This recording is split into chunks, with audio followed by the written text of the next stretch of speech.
তো তারা দল বেঁধে যেখানে কাজকর্ম করতে যেত দুই ভাগে বিভক্ত হলো। এখন যে ভাগে তার মা অর্থাৎ প্রতিসন্ধি গ্রহণ করে সেই মায়া যে ভাগে পড়ে সেভাবে অভাব, তারা কোনো কাজকর্ম পায় না, তাদের অভাবে ভরা। আবার আরেক ভাগ হলো ওই ভাগ। এভাবে ভাগ করতে করতে কোন পরিবার অপায়া এসেছে এটা বের হয়ে গেল। তখন তাকে একঘরা করে দিল এই পরিবারকে। শেষে মা তো আর সন্তানকে ছাড়তে পারছে না, পিতা স্ত্রীকে ছেড়ে পালিয়ে গেল। মা একাকী ভিক্ষা করে করে কোনো ক্রমে সন্তান ভূমিষ্ঠ হলো। এগুলো করতে করতে সময় লেগেছে। সন্তান ভূমিষ্ঠ হলো। এখন সন্তানকে নিয়ে সে যদি কোনো জায়গায় ভিক্ষা করতে যায় তাহলে সে ভিক্ষও পায় না। তো সন্তানকে রেখে সে ভিক্ষা করে আনত। এইভাবে সন্তান যখন নিজেই চলাফেরা করার মতন সমর্থবান হলো, তখন তাকে একটা প্লেট বা পাত্র দিয়ে মাও সন্তানকে ফেলে চলে গেল। এখন সেই পাত্র নিয়ে প্লেট নিয়ে দাঁড়ে দাঁড়ে ভিক্ষা করে একদিন তার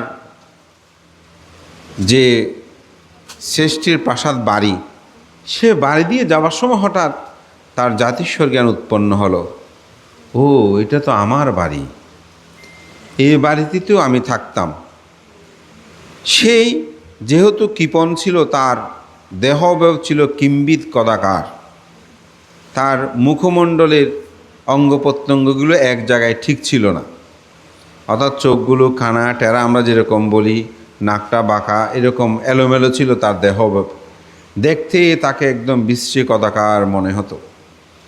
সেই প্লেট নিয়ে ঢুকতে ঢুকতে যেহেতু সে ভাবছে এটা আমার বাড়ি, আমি তো এখানে ছিলাম, আমি তো সেই আনন্দ ষষ্ঠী, এটা তো আমার ঘর, সেই ষষ্ঠীর বাড়ির ভিতর দিয়ে ঢুকে যাচ্ছে। তো ঢুকতে ঢুকতে একেবারে 4টি দরজা সেই পার হয়ে গেছে, কেউ খেয়াল করতে পারেনি। 5ম দরজা যাওয়ার সময় তাকে আটকালো। হেই, তুমি বিকেলে এখানে কেন ঢুকেছ?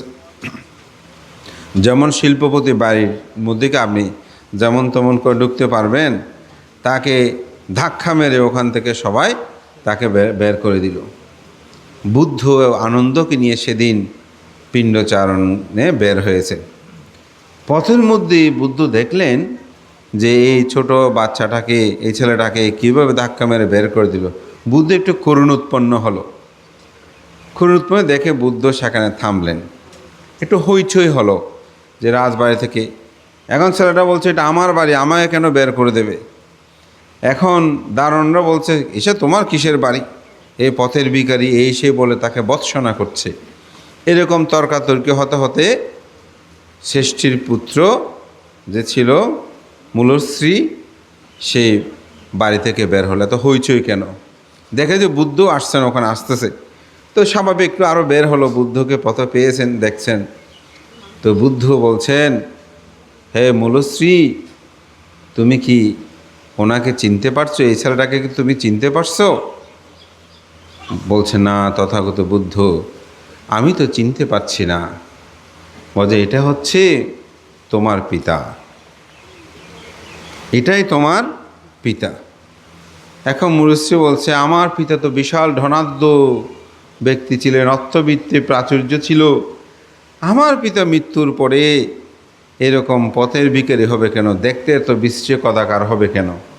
সে কোনো ক্রমে বিশ্বাস করছিল না।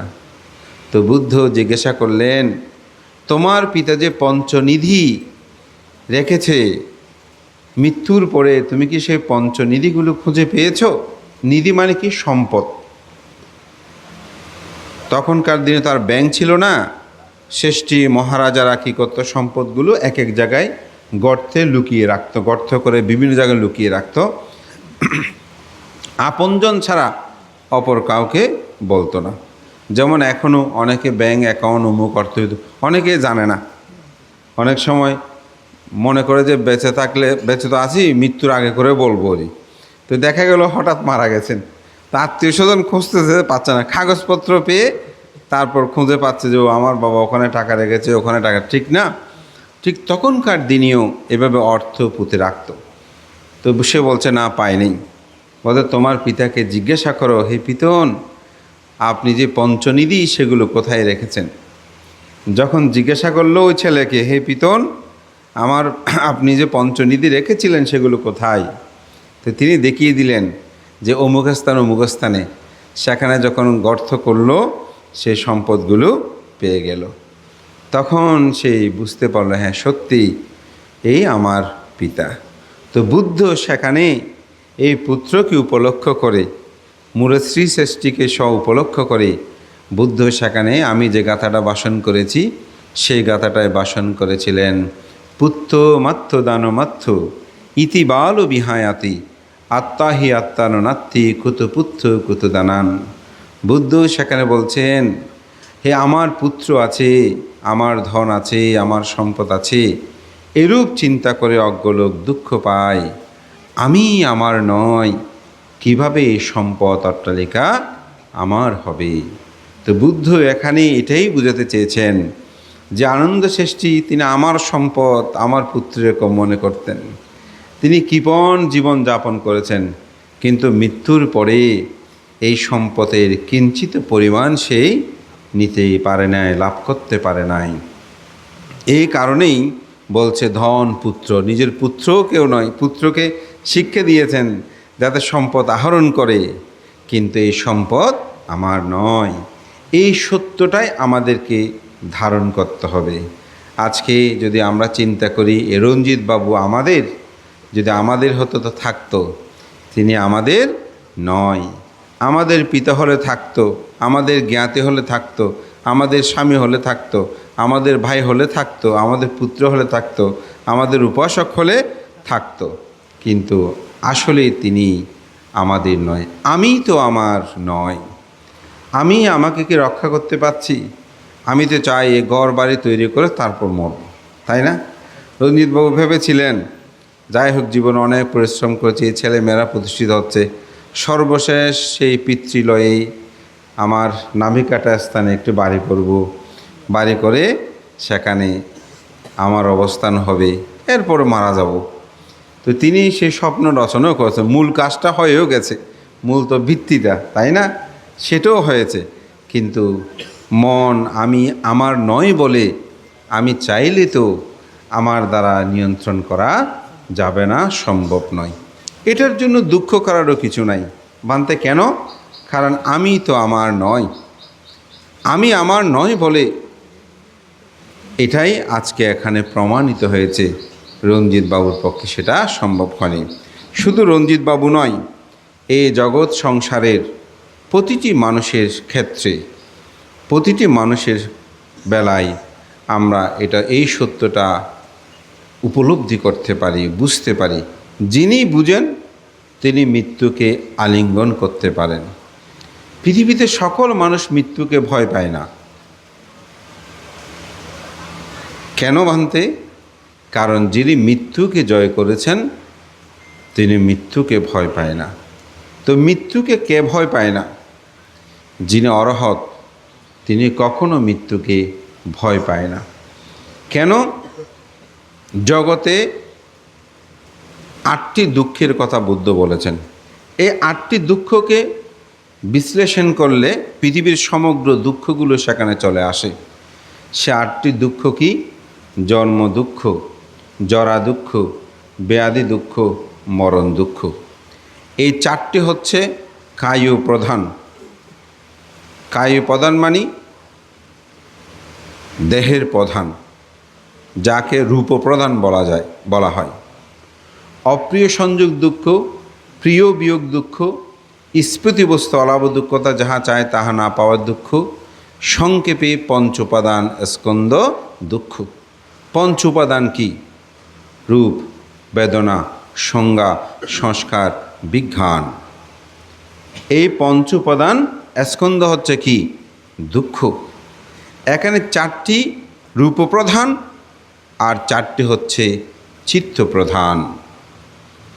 কেন এটা বলছি? আমাদের পরম শ্রদ্ধেয় প্রজ্ঞালোক মস্তবী তার যোগনীতি গ্রন্থে এটিকে এই 2টি ভাগে তিনি ভাগ করেছেন, এই 8টি দুঃখকে। কেন? প্রথম চারটা দেহকে অবলম্বন করে দুঃখটা উৎপন্ন হয় প্রধানত, আর চারটা চিত্তকে অবলম্বন করে, চৈতসিককে অবলম্বন করে চিত্তের মধ্যে এটা উৎপন্ন হয়। একজন মানুষ যখন নিজেকে আত্মসাধনায় নিমগ্ন রাখে, শীল সমাধি প্রজ্ঞা আচরণের মাধ্যমে তিনি প্রজ্ঞা উন্মোচন করতে পারে, অর্থাৎ প্রজ্ঞাময় ভাবনার মাধ্যমে তিনি দশা সংযোজনকে ছিন্ন করে, যদি সংক্ষেপে বলে লোভ দেশ মোহকে ক্ষয় করে, তখন তার মধ্যে চারটি দুঃখ সমূলে ধ্বংস হয়ে যায়। কোন চারটি দুঃখ? অপ্রিয় সংযোগ দুঃখ, প্রিয় বিয়োগ দুঃখ, স্থিত বস্তু অলবতা যাহা চায় তাহা না পাওয়া দুঃখ, সংক্ষেপে পঞ্চ উপাদান স্কন্ধ দুঃখ। এই চারটি দুঃখ সমূলে ধ্বংস হয়, তার কাছে আর কোনো দুঃখ থাকে না। কিন্তু কায়োপাদান যে দুঃখ, জন্ম দুঃখ, জরা দুঃখ, ব্যাধি দুঃখ, মরণ দুঃখ, এই দুঃখগুলো বিদ্যমান থাকে। তবে এই দুঃখ বিদ্যমান থাকলেও এই দুঃখ তার চিত্তকে স্পর্শ করতে পারে না। ভাঙতে কেন পারে না? একটা সহজভাবে বলি, আমরা যখন কোনো রোগ ব্যাধিতে কষ্ট পাই, তখন আমরা বলি, ভাঙতে আমি এত দান ধর্ম করলাম, সৎভাবে জীবনযাপন করলাম, তবুও কেন এত শরীরে কষ্ট পাচ্ছি? এটা অনেকেই আমরা দুঃখ করে বলি না, কিন্তু একজন অরহত কখনো সে কথা বলবে না। ভাঙতে কেন বলবে না? কারণ তিনি জানেন এই শরীর থাকলে ব্যাধি থাকবে। এই শরীর যদি থাকে তাহলে কি থাকবে? অসুখ থাকবে, রোগ থাকবে। আমরা অনেক সময় বলি, ভান্তে আমি দিন দিন এত তাড়াতাড়ি বুড়ো হয়ে যাচ্ছে কেন, এত দান ধর্ম করি, জরা, ঠিক না?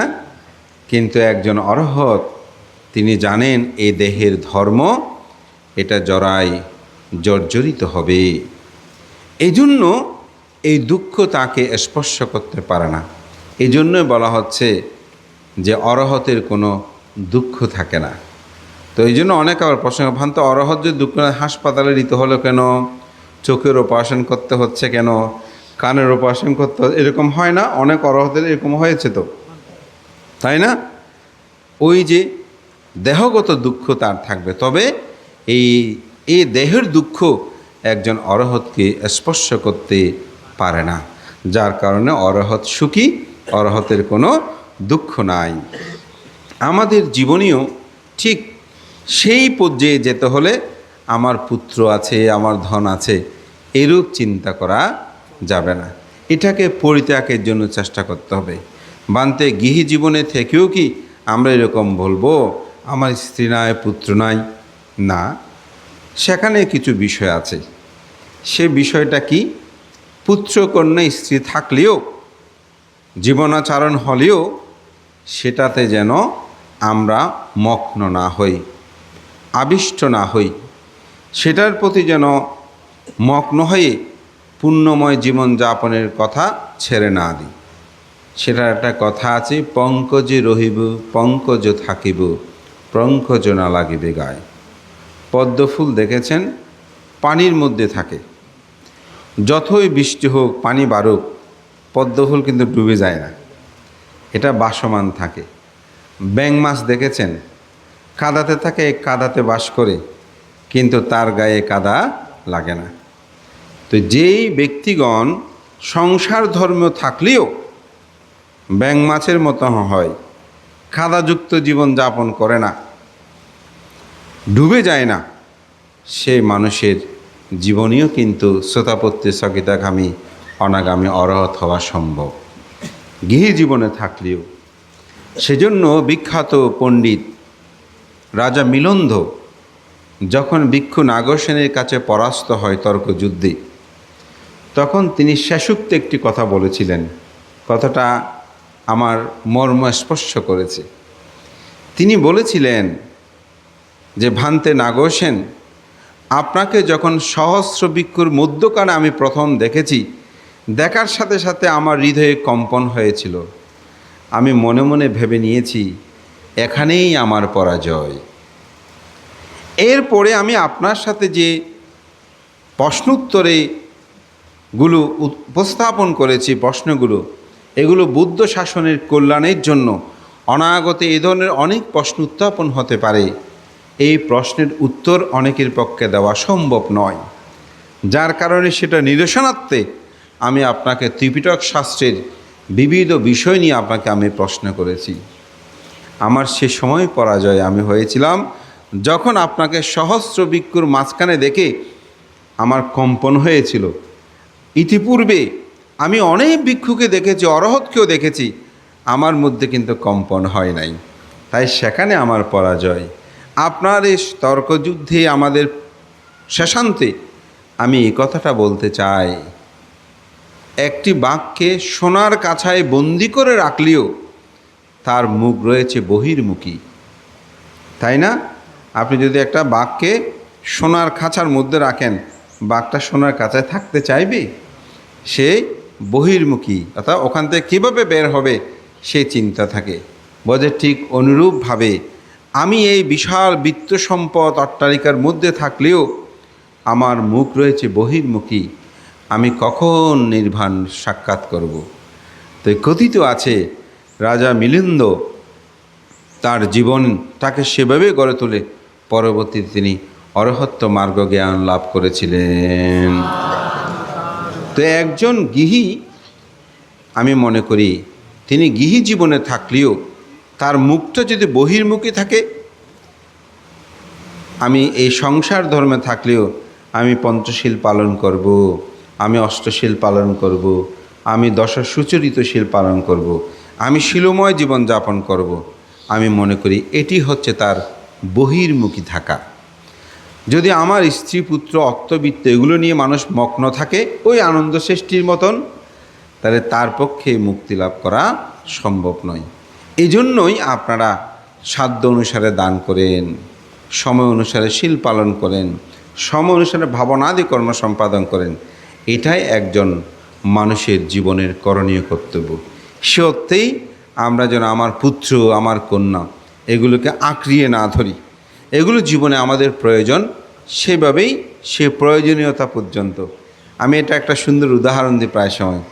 যেমন সকালে ঘুম থেকে উঠে আমাকে হাত মুখ ধুতে হবে, ব্রাশ করতে হবে, এটা নিয়ে রাত্রে কোনো আমরা চিন্তা করি, কোনো ধরনের টেনশন করি না। কেন? এটা আমার প্রত্যহিক কর্ম।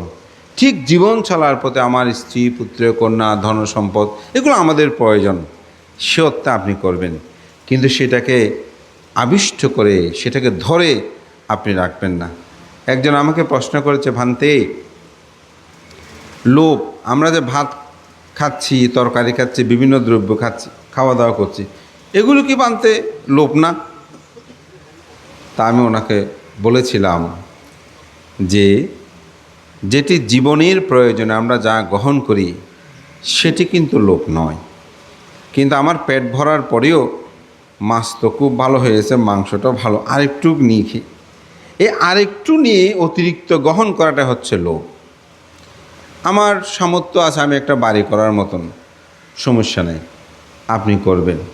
কিন্তু আমি যখন অপর থেকে সম্পদ মেরে, অপরের সম্পদ হরণ করে, চুরি করে, ডাকাতি করে যখন আমি সেটা করতে, সেটা হয়ে যাবে লোভ।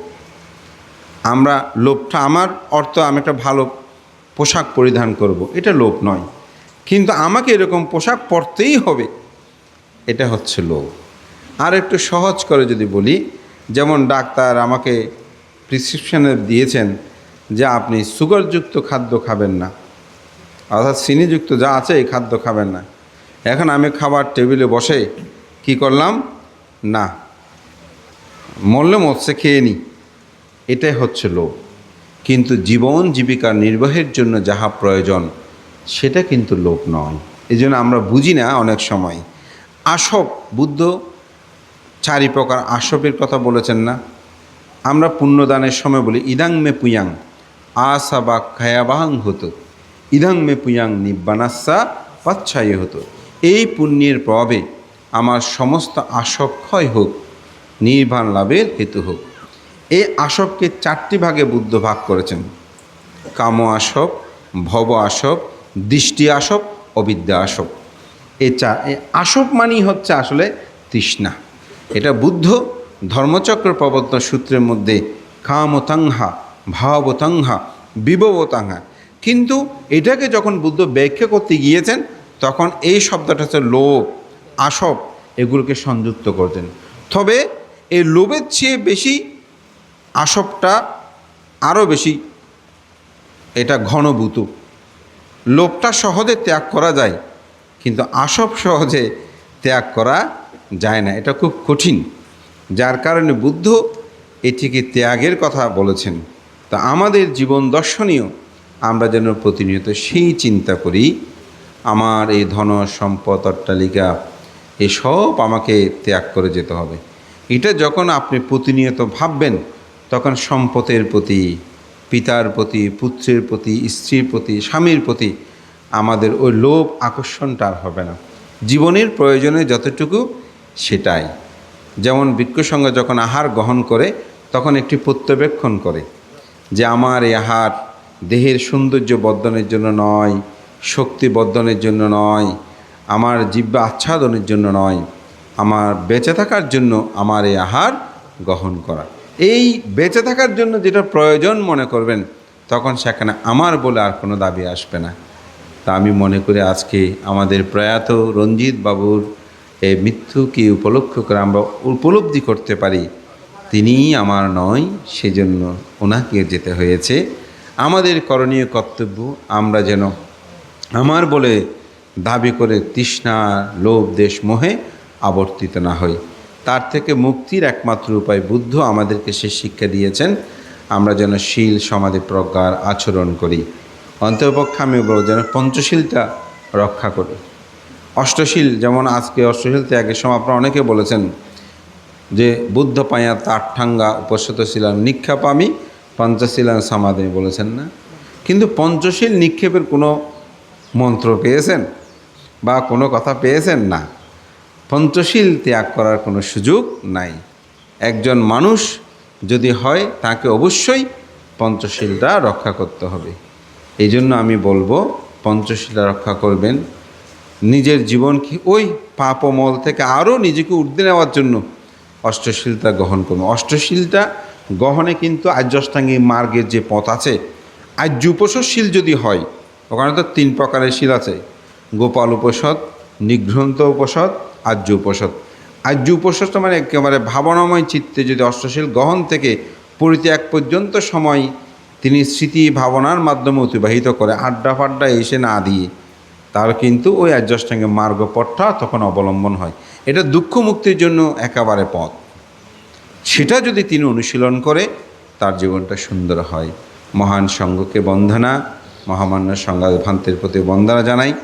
আমার খুব ভালো লাগছে সংঘরাজের জন্য এরকম স্পেশাল একটা এটা করা দরকার। এটাকে আমি আয়োজকদেরকে সাধুবাদ জানাই যে একজন রাজা সংঘরাজ কি, এটা আমরা অনেকেই উপলব্ধি করতে পারি না। এটা মহাপুণ্য লাগে। এই পুণ্য চেতনাটা উৎপন্ন করবেন। এভাবে ভান থেকে আলাদা আসন করে দিয়ে আমি মনে করি সঙ্ঘকে আপনারা পুজো করতে, সঙ্ঘের রাজা, এটা মহা পুণ্যের প্রয়োজন। আমাদের অতীতে বহু পুণ্য পুরুষ, আমি কোনো তুলনা করে বলছি না, অনেক জ্ঞানী পণ্ডিত শাস্ত্রজ্ঞ, কিন্তু সবার পক্ষে সংঘরাজ হওয়া সম্ভব হয়নি। এটা আলাদা পুণ্য পারামি লাগে। আমি মনে করি শ্রদ্ধেয় বান্তের রাজ ও তিলক আছে, পুণ্য আছে। তিনি সে রাজার সান্নিধ্যও ছিলেন। সে পরম আমাদের পুণ্যপুরুষ ষষ্ঠ সংঘরাজ ধর্মানন্দ মহস্তরী, সে গর্বের, সে রক্তের স্রোত দ্বারাইও এটা পারামি, এটা অতীত পুণ্য পারামি। আমার মনে হয় ওনার যেটু প্রার্থনা করেছিল আমি যেন সংঘরাজ, অনেকে করে তো, ওনাকে দেখে আমার মনে হয় এই সংঘরাজও প্রার্থনা করেছিল। আজকে তিনি সংঘরাজ হয়েছে। আমার খুব ভালো লাগছে। ভান থেকে আলাদা আসন করে সুন্দর পূজার ব্যবস্থা করেছেন। এর দ্বারাই আমি মনে করি আমরাও গর্বিত। এভাবে সঙ্ঘকে পূজা করাটা আমাদের দরকার। তো মহামান্য সংঘরাজ দেখবেন কারণ আমাদের সঙ্গরাজ একটা, দুইটা নেই, চতুর্দশ রাখার কোনো দরকার নাই। প্রথমেই মহামান্য সঙ্গরাজ, শাসনের স্তম্ভ, ধর্মপ্রিয় মত, এই কথাটা লিখলেই যথেষ্ট হয়ে যায়। এখানে চতুর্থ, ত্রয়োদশ এগুলো মৃত্যুবরণ করলে তখন আমরা একটু গণানোর জন্য বলি। এই বিষয়টা আপনার সবাই দৃষ্টি দেবেন। আমি শ্রদ্ধেয় সংঘাতভান্তের প্রতি বন্দনা জানাই এবং আজকের যারা আয়োজক তারা সেদিন তার পিতার প্রতি যথার্থ করণীয় কর্তব্য তারা সুসম্পন্ন করেছেন। পিতাকে গৌরবের আসনে রেখে পিতার প্রতি যে কর্তব্য কর্ম বুদ্ধ শ্রীগালো বা সূত্রে মাতা পিতার প্রতি সন্তানের 5টি যে করণীয় কর্তব্য, তার মধ্যে একটি কর্তব্য তার যথাযথভাবে দাহকার্য সুসম্পন্ন করা এবং তার উদ্দেশ্যে পুণ্যদান করা। তা আজকে আমি মনে করি সেই পুত্রগণ, তার সুযোগ্য স্ত্রী সহ পরিবার পরিজন, ভ্রাতাবিন্দু সবাই জ্ঞাতি স্বজন তার প্রতি সে সম্মান, শ্রদ্ধা, গৌরব প্রদর্শন করেছেন। আজকেও তার সাপ্তাহিক ক্রিয়া উপলক্ষ করে এই অনুষ্ঠানের আয়োজন করেছেন। আমি মহান সংঘকে বন্দনা জানাই। বিশেষ করে আমাদের প্রয়াত উপাসকের শ্বশুর আমাদের চাঁদগাঁও, আমি সেদিনও বলেছি আমাদের বিশিষ্ট সদ্ধর্ম প্রাণ উপাসক বাবু কল্যাণবাবু 20 জন, তিনি গতকাল আমাকে গিয়ে বলে, ভান্তে আমি আবার আপনাকে ফাং করতে এসেছি। তো আমিও আসলে আজকে আমাদের শ্রদ্ধেয় সংবাদ বান্ধব একটা ফাং করতো বুদ্ধ মন্দিরে, আমাকেও সেখানে বলেছিল, কিন্তু আমি ভান্তের সাথে অনেকটা সান্নিধ্যে আসার ইচ্ছা প্রেরণা সাথে কল্যাণবাবু আপনাদেরও মন রক্ষার্থে উপস্থিত হতে পেরে নিজেকে খুব প্রীত আনন্দ অনুভব করছি। তাই আমি প্রয়াত পরিবারের সকলের প্রতি সমবেদনা জানিয়ে এবং তার সন্তানগণকে সেদিন আমার যা বলার মোটামুটি বলেছি। আজকেও শেষান্তে এটাই বলবো, পিতা না থাকলেও মাতার প্রতি দায়িত্ব কর্তব্য পালন করবেন। মাকে ব্রহ্মরূপে জেনে তার প্রতি শ্রদ্ধা, সম্মান, গৌরব, তার কথা মান্য করে আপনাদের জীবন যদি অতিবাহিত হয়, আমি মনে করি আপনাদের আরও উন্নতি শ্রীবৃদ্ধি হবে। এই আশীর্বাদ জানিয়ে মহান সংঘকে বন্দনা জানিয়ে আপনাদের সকলের উত্তর শ্রীবৃদ্ধি কামনা করে আমার নাতি দীর্ঘ ধর্মকথাকে নিঃশ্বাস করছি। জগতের সকল প্রাণী সুখী হোক।